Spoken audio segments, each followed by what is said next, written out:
أعوذ بالله من الشيطان الرجيم بسم الله الرحمن الرحيم ثم أتبع سببا حتى إذا بلغ بين السدين وجد من دونهما قوما لا يكادون يفقهون قولا قالوا يا ذا القرنين إن يأجوج ومأجوج مفسدون في الأرض فهل نجعل لك خرجا على أن تجعل بيننا وبينهم سدا قال ما مكني فيه ربي خير فأعينوني بقوة أجعل بينكم وبينهم ردما آتوني زبر الحديد حتى إذا ساوى بين الصدفين قال انفخوا حتى إذا جعله نارا قال آتوني أفرغ عليه قطرا فما استطاعوا أن يظهروه وما استطاعوا له نقبا قال هذا رحمة من ربي فإذا جاء وعد ربي جعله دكا وكان وعد ربي حقا وتركنا بعضهم يومئذ يموج في بعض ونفخ في الصور فجمعناهم جمعا صدق اللہ العظیم. اس کے بعد وہ ایک اور راستے پر چل پڑے یہاں تک کہ وہ دو پہاڑوں کے درمیان پہنچے تو انہیں ان پہاڑوں سے پہلے کچھ لوگ ملے جن کے بارے میں ایسا لگتا تھا کہ وہ کوئی بات نہیں سمجھتے. انہوں نے کہا اے ذوالقرنین یاجوج اور ماجوج اس سرزمین میں فساد پھیلاتے ہیں, کیا ہم آپ کو کچھ مال کی پیشکش کر سکتے ہیں جس کے بدلے میں آپ ہمارے اور ان کے درمیان کوئی دیوار بنا دیں؟ ذوالقرنین نے کہا اللہ نے مجھے جو اقتدار عطا فرمایا ہے وہی میرے لیے بہتر ہے, لہذا تم لوگ مجھے قوت بازو سے مدد کرو تو میں تمہارے اور ان کے درمیان ایک مضبوط دیوار بنا دوں گا. تم لوگ میرے پاس لوہے کی چادریں لاؤ یہاں تک کہ جب میں ان دونوں پہاڑوں کے سروں کے درمیان کو برابر کر دوں تو پھر کہاں کہ اب آگ دہکاؤ, یہاں تک کہ جب اس دیوار کو لال انگارہ کر دیا تو کہاں کہ پگھلا ہوا تانبا لاؤ, اب میں اس پر اونڈے لوں گا. چنانچہ وہ دیوار ایسی بن گئی کہ وہ نہ اس پر چڑھنے کی طاقت رکھتے تھے اور نہ اس میں کوئی سوراخ کر سکتے تھے. ذوالقرنین نے کہا یہ میرے رب کی رحمت ہے, پھر جب میرے پروردگار کا وعدہ آ پہنچے گا تو اس کو ڈھا کر ہموار کر دے گا, اور میرے رب کا وعدہ بالکل سچا ہے. اس دن ہم ان کی یہ حالت کر دیں گے کہ وہ موجوں کی طرح ایک دوسرے سے ٹکرا رہے ہوں گے, اور سور پھونکا جائے گا تو ہم سب کو ایک ساتھ جمع کر دیں گے. ذوالقرنین کے تیسرے سفر کا ذکر ہے, جیسا کہ اب بہت سارے مفسرین یہ مانتے ہیں کہ یہ ایران کا بادشاہ سائرس تھا اور اس کے بہت سارے سفر ہوئے. وہ ایک نیک بادشاہ تھا, انصاف کرنے والا بادشاہ تھا. اس کا جو تیسرا سفر ہوا اس کا یہاں ذکر ہے کہ ثم اتبع سببا حتی اذا بلغ بین السدین, وہ دو پہاڑوں کے درمیان پہنچا. وجد من دونہما قوما, وہاں ایک ایسی قوم کو پایا لا یکادون یفقہون قولا, وہ بات کو بھی نہیں سمجھ سکتے تھے. ترجمان کے ذریعے آپس میں بات چیت ہوئی. لا یکادون یفقہون قولا قالوا یا ذا القرنین, اب انہوں نے ایک بات کہی ذوالقرنین بادشاہ کو. یہ تیسرا سفر جیسا کہ اکثر مفسرین یہی لکھتے ہیں کہ شمال کی طرف سفر تھا, اتر کی طرف. تو وہاں یہ گئے, انہوں نے کہا قالوا یا ذا القرنین ان یأجوج ومأجوج مفسدون فی الارض, کہ اس زمین میں اس طرف سے یاجوج اور ماجوج نام کے قبیلے آتے ہیں اور بہت فساد مچاتے ہیں, بہت پریشان کرتے ہیں, آپ کوئی راستہ نکالو. ہم آپ کو مال دیں اور آپ ہماری کوئی مدد کر دو. انہوں نے یہ کہا فَهَلْ نَجْعَلُ لَكَ خَرْجًا, ہم آپ کو بڑا ٹیکس ادا کریں جس کے بدلے میں آپ ہمارے اور ان کے درمیان کوئی دیوار بنا دو. تو ذوالقرنین نے کہا نہیں نہیں, اللہ نے مجھے بہت دیا ہے, ہاں میں کہوں اس طرح کرو تو تمہارے بچاؤ کا ایک ذریعہ اللہ کے حکم سے کر دیں. آتونی زبر الحدید, لوہے کی بڑی بڑی پلیٹیں لاؤ. یہ کس زمانے کی بات چل رہی ہے؟ 2500 سال سے زیادہ عرصہ ہوا. اس زمانے میں بھی انسان لوہے کا استعمال کرتا تھا. اور قرآن کریم میں ایک مستقل صورت ہے سورہ حدید. حدید کا مطلب ہوتا ہے لوہا. وہاں بھی قرآن میں لوہے کا ذکر ہے اور یہاں بھی ذکر ہے آتونی زبر الحدید, کہ لوہے کی بڑی بڑی پلیٹیں لاؤ. تو یہ اس زمانے میں اس زمانے کے مطابق ٹیکنالوجی تھی. اور قرآن کریم نے یہاں یہی اشارہ کیا کہ زمانے کے مطابق جو ٹیکنالوجی اس کا استعمال وہی طاقت بخشتا ہے.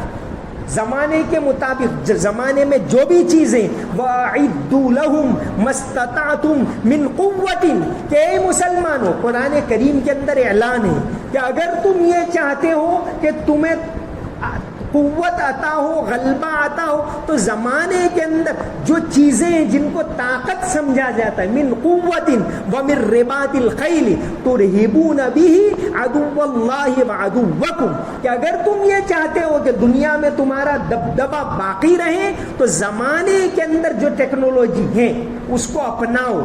اس کے اندر تو یہاں ذکر ہے, سمجھیے کہ سول انجینئرنگ کا بھی ذکر ہے اور میکینیکل انجینئرنگ کا بھی ذکر ہے کہ آتونی زبر الحدید, پہلے لوہے کی پلیٹیں منگوائی, حتی اذا ساوا بین الصدفین, دونوں میں برابر پلیٹیں فٹ کر دی, بین الصدفین, وہ دو پہاڑ کے درمیان سے جہاں سے آتے تھے تو برابر لوہے کی پلیٹیں لگا دی. قال انفخوا, پھر کہا کہ برابر آگ دہکاؤ. یہاں ایسی آگ دہکائی کہ وہ پلیٹیں برابر انگارے کی طرح ہو گئی. قال انفخوا حتی اذا جعلہ نارا, بالکل آگ جیسی ہو گئی. قال آتونی افرغ علیہ قطرہ, اب اس کے اوپر پگھلا ہوا تانبا ڈالتے ہیں. تو اس طرح یہ پوری دیوار تیار کی. تو اس زمانے میں اس زمانے کے لحاظ سے ٹیکنالوجی مسلم دور کے اندر بھی بھئی اتنا بڑا تاج محل بنایا, اور کیسا بنایا ہے؟ تاج محل کے اوپر جو آیتیں لکھی ہوئی کہ بھئی یہ حصہ نیچا ہے, وہ بہت اونچا ہے, تو پورا حروف یکساں ایک برابر دکھائی دیتے. یہ کوئی انجینئرنگ کا کمال ہے کہ تاج محل پر جو صورتیں لکھی ہوئی ہیں تو آپ یہاں کے حروف پڑھو, درمیان کے پڑھو, اس کے اوپر کے پڑھو, سب بالکل برابر نظر آتے. اور آیتوں کے بارے میں بھی ایک کمال ہے کہ صبح جب سورج طلوع ہوتا ہے اور پہلی کرنیں پڑتی ہیں تو وہ آیتیں دکھائی دیتی ہیں, والفجر ولیال عشر, اور شام کا وقت ہوتا ہے, دوپہر کا پھر تھوڑا وقت بڑھتا ہے تو وہ ضحیٰ والی صورت دکھائی دیتی ہے. پھر شام کا ضحیٰ کے معنی چاشت کا وقت, یعنی وہ صبح بہت زیادہ چڑھ جائے وہ وقت, شام کو پھر الگ دکھائی دیتی آیتیں الگ الگ. وہ اس کے اندر بھی ایک ٹیکنالوجی ہے, پورا کمال ہے اس کے اندر. تو یہ ساری چیزیں ایسے تو نہیں بنی. ابھی ہندوستانی حکومت نے نیو ایجوکیشن پالیسی 2020 بنائی, نئی ایجوکیشن پالیسی 2020, وہ اب لاگو ہونے والی ہے, بلکہ اس سال سے لاگو ہو گئی. نیو ایجوکیشن پالیسی ہے, اس کے اندر اب یہ سرکار یہ کرنا چاہتی ہے کہ وہ یہ ان سب کے نام نکال دو. نیو ایجوکیشن پالیسی 66 پیج کی, پورا کئی مرتبہ پڑھا. پوری پالیسی کے اندر 19 نام ہے. پتنجلی کا نام ہے جو پرانے زمانے کا وہ ڈاکٹر تھا, چرک کا نام ہے, بھاسکراچاریہ کا نام ہے, ایک بھی مسلم نام نہیں. انڈیا کو ترقی دینے میں, سائنٹیفکل ترقی دینے میں کئی بڑے بڑے لوگوں کا رول ہے. یہ تاج محل اور یہ لال قلعہ دونوں کا انجینئر تھا استاد احمد عیسیٰ. چاہتے تو یہ ان ناموں میں ان کا نام بھی ہوتا نیو ایجوکیشن پالیسی میں کہ بھی ملک کو اس نے بھی ترقی دی. یہ ایک بیجاپور کے اندر ایک گنبد، بہت بڑا گنبد، یہ تو ایک ہے، اور اس کا کمال دنیا کا سب سے بڑا گنبد بیجاپور کے اندر، اس کے اندر ایک مرتبہ بولے تو 17 مرتبہ سنائی دیتا ہے. وہ اس زمانے کی ٹیکنالوجی 500 سال پہلے کی. اس کا جو انجینئر تھا یاقوت دابولکر، اس کا نام آتا. لیکن پوری ایجوکیشن پالیسی بلکہ یہ چاہتے ہیں کہ درمیانی دور ہے مسلم دور، اس کو بالکل نکال ہی دیا جائے. تو یہ جو تاریخ ہے، یہ ترقی ہے، اس کے اندر ہے کہ آپ انجینئر بناؤ، آپ ماہرین بناؤ، تب جا کر یہ طاقت حاصل ہوتی. تو اس زمانے میں مسلمانوں کو حکومت حاصل تھی، بڑی بڑی یعنی تجارتی ترقی تھی. یہ ساری چیزیں دنیاوی ترقی یہ منع نہیں ہے، یہ اللہ کے خوف کے ساتھ ہو، انسانیت کی خدمت ہو اس کے اندر، کہ بادشاہت اگر حاصل ہے تو انسانوں کی خدمت کرے، انصاف کرے. جیسے ذوالقرنین کے ماتحت میں نے سلطان احمد شاہ کا اور وہ 2-3 واقعات سنائے. تو یہاں انہوں نے کہا آتونی زبر الحدید، لوہے کی پلیٹیں لاؤ، حتیٰ اذا ساوا بین الصدفین، دونوں کو برابر سیل کر دیا. قال انفخوا، کہا اب آگ دہکاؤ، برابر آگ دہکائی. حتیٰ اذا جعلہ نارا، انگارے کی طرح ہو گیا. قال آتونی افرغ علیہ قطرہ، اب لاؤ تانبا پگھلا کر اس کے اوپر ڈالتے. تو ایسی مضبوط دیوار انہوں نے بنائی.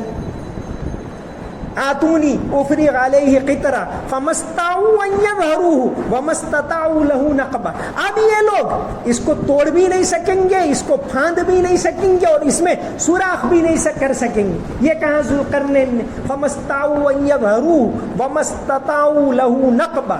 قال ھذا رحمۃ من ربی، یہ میں نے میرے رب کی، پروردگار کی مہربانی سے بنایا ہے. فاذا جاء وعد ربی جعلہ دکا، جب اللہ کا حکم آئے گا تو یہ بھی ٹوٹ جائے گی. یہ کہاں ذوالقرنین کہ فَإِذَا جَاءَ وَعْدُ رَبِّي جَعَلَهُ دَكَّا وَكَانَ وَعْدُ رَبِّي حَقًّا، کہ میرے پروردگار کا وعدہ بالکل سچا ہے کہ دنیا میں ہر چیز کے فنا ہونے کا ایک وقت آتا ہے.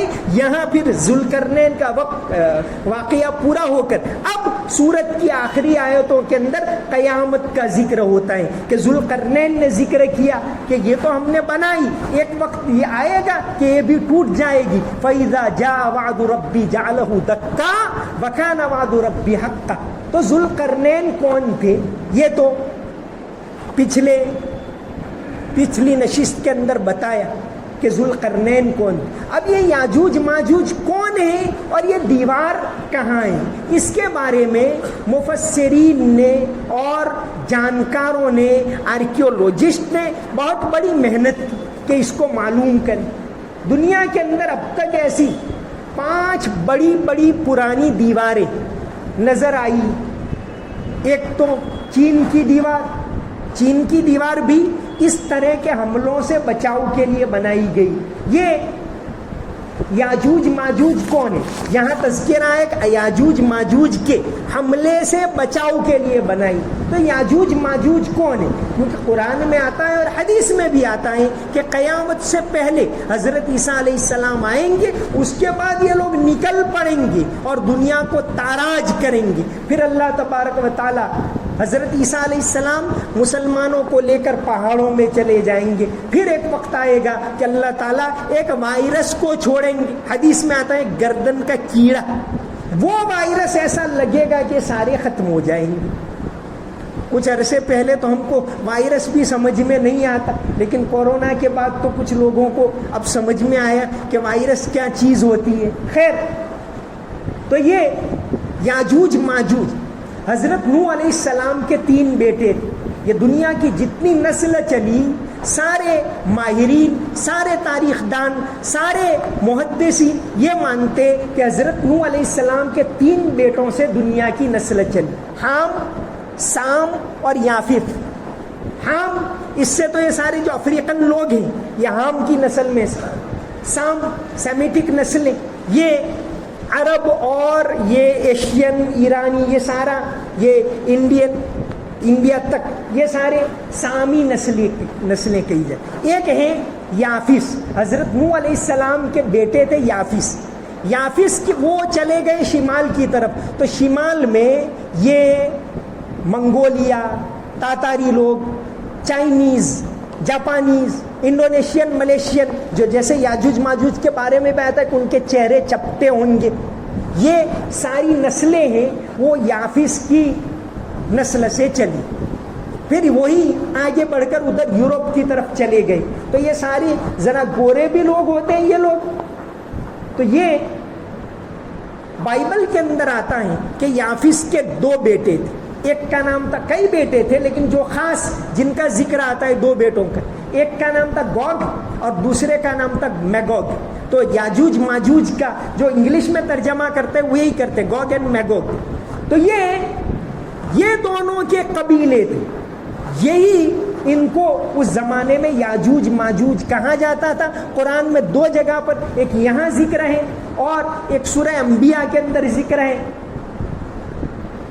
2 جگہ پر یہ یاجوج ماجوج کا قرآن کے اندر ذکر ہے. تو یہاں انہوں نے شکایت کی ذوالقرنین کو اس زمانے کے اندر کہ یہ جنگجو تھے، حملہ آور.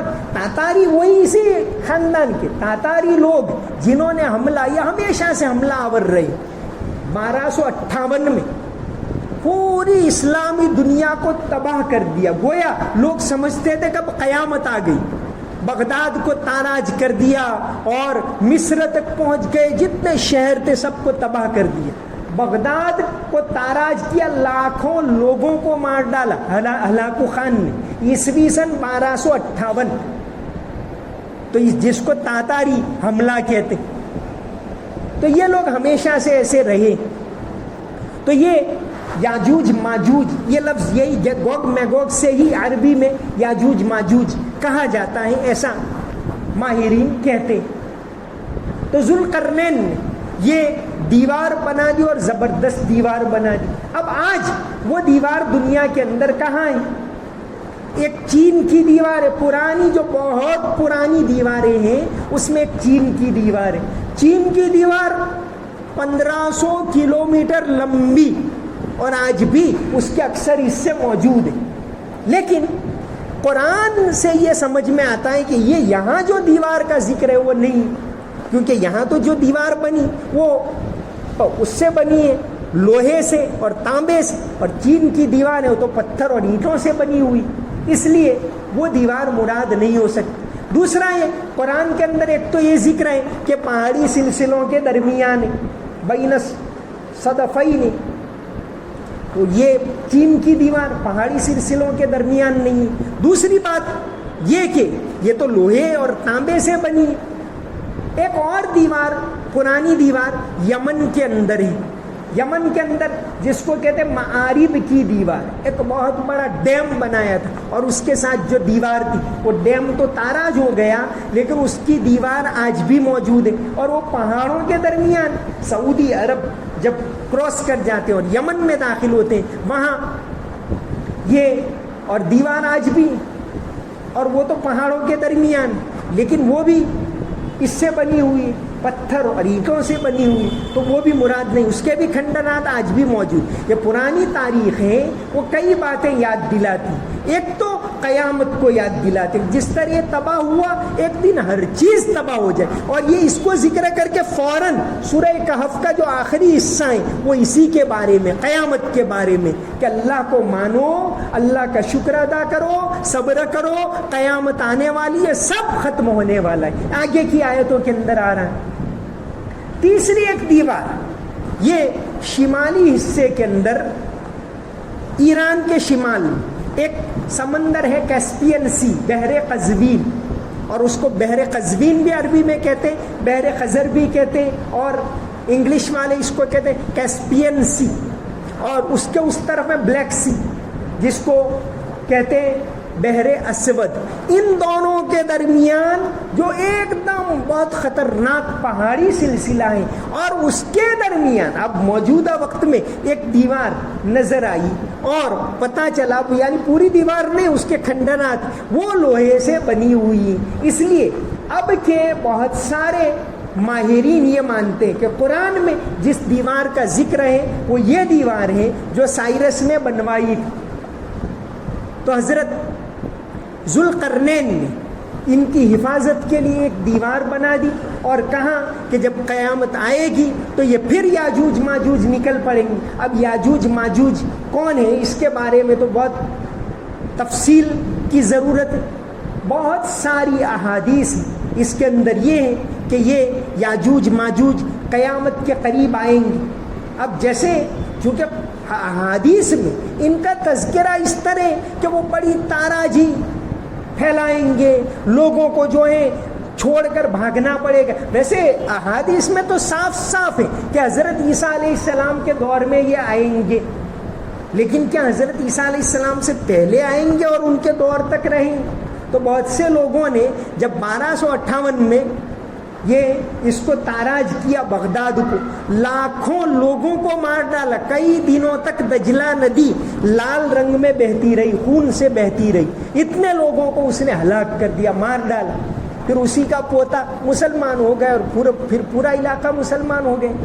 لیکن یہ ہلاکو خان چنگیز خان کی نسل سے اس نے یہ تباہی مچائی، تو اس زمانے میں لوگ کہنے لگے تھے کہ یہ یاجوج ماجوج آ گئے۔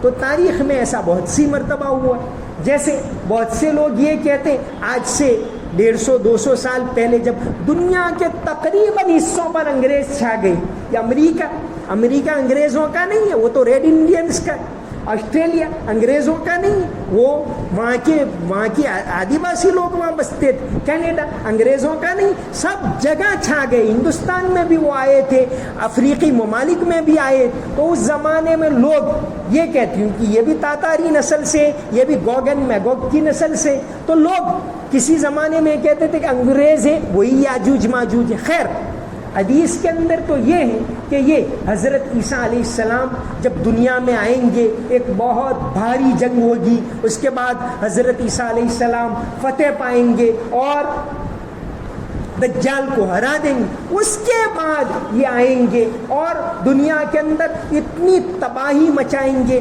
اہل ایمان باہر نکل جائیں گے، اور پھر اس کے بعد یہ لوگ بڑی تباہی مچائیں گے۔ حضرت عیسیٰ علیہ السلام اللہ تعالیٰ سے دعا کریں گے تو پھر اللہ تبارک و تعالیٰ ان کے اندر ایک ایسی بیماری پھیلائیں گے، ان کی گردن کے اندر ایک کیڑا لگے، یہ لفظ ہے حدیث میں کہ گردن کے اندر ایک کیڑا لگ جائے گا، جس کو کہیے وائرس کہیے، کہ سارے کے سارے پھر مر جائیں گے وہ لوگ۔ پھر حضرت عیسیٰ علیہ السلام اور اہل ایمان باہر آئیں گے، پھر حضرت عیسیٰ علیہ السلام انصاف کو قائم کریں گے اور وہ حضرت عیسیٰ علیہ السلام امتی بن کر رہیں گے۔ تو یہاں وہی ذکر ہے کہ یاجوج اور ماجوج نے جنہوں نے شکایت کی کہ ذوالقرنین ہمارا آپ یہاں آئے ہو، آپ بڑے بادشاہ ہو، نیک ہو، اللہ والے ہو، ہم آپ کو فَهَلْ نَجْعَلُ لَكَ خَرْجًا، ہم آپ کو خراج دیں، ٹیکس دیں، رقم دیں، اور آپ یہ بہت ظلم کرتے ہیں، آپ کچھ کرو۔ تو حضرت ذوالقرنین نے کہا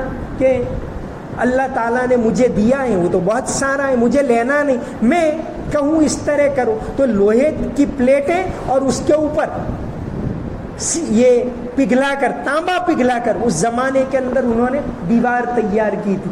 یہ اس بات کو بھی بتاتی ہے کہ ٹیکنالوجی کے اندر پاور حاصل کرنا یہ کسی بھی قوم کے لیے ترقی کا ذریعہ ہوتا ہے۔ ٹیکنالوجی کے اندر، انڈسٹری کے اندر، آج ان تمام فیلڈ میں، ایک زمانے میں تجارت میں مسلمان دنیا میں بہت آگے تھے اور اسی طرح انڈسٹری میں بہت زیادہ آگے تھے، لیکن آج یہ جو مسلمانوں کے اوپر زوال خیر وہ اللہ کی طرف سے مقدر ہوتا ہے، وہ آنے ہی والا تھا تو آ گیا، لیکن اللہ تعالیٰ نے جو تعلیم دی ہے وَأَعِدُّوا لَهُمْ مَا اسْتَطَعْتُم مِّن قُوَّةٍ، تم قوت حاصل کرو تو پھر اللہ تعالیٰ تم کو دبدبا عطا کرے گا۔ ان اللہ لا یغیر ما بقوم حتی یغیروا ما بانفسہم، کہ قوم کو اپنے اندر ایسے افراد پیدا کرنے پڑتے ہیں تب جا کے انقلاب آتا ہے۔ تو آج یہ آیتیں قرآن کے اندر ٹیکنالوجی کا ذکر ہے، یہ دوبارہ یاد دلا رہی ہے کہ تمہیں اگر ترقی حاصل کرنی ہے تو اس کے اندر اپنی نسلوں کو آگے بڑھاؤ۔